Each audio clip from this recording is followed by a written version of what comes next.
Gambit Media. In this tutorial we're looking at time-lapse. You can get some fantastic shots with time-lapse.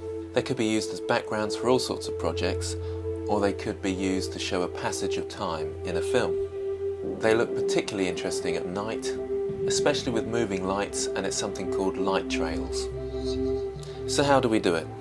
You'll need some sort of mechanism for your camera to take shots at regular intervals. I have what's called an intervalometer.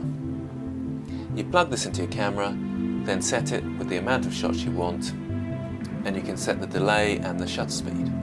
Some cameras have this built in, or they have a wireless connection to your phone and an app. I'm using the Canon 600D here.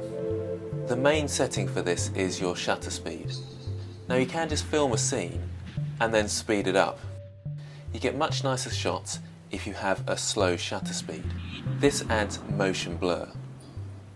So if we look at our camera, to get some really interesting looking shots, we want to set the shutter speed to maybe 1 second to 4 seconds or even longer.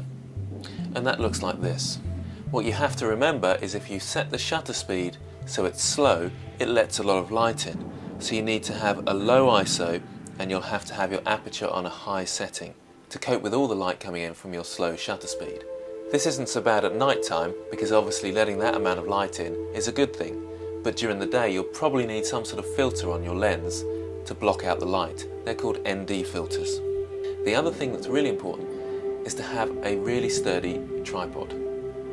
So make sure your tripod's set up, it's solid, because that can really damage your shot if you get any sort of camera shake, particularly if you're on a slow shutter speed.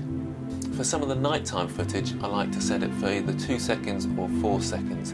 It adds a nice amount of motion blur, but you can go much slower than this, depending on how long you want your light trails to be. The other shots are shot just before sunset. There wasn't a lot of light, but anything above 1 second probably need an ND filter. So there we go, that's time.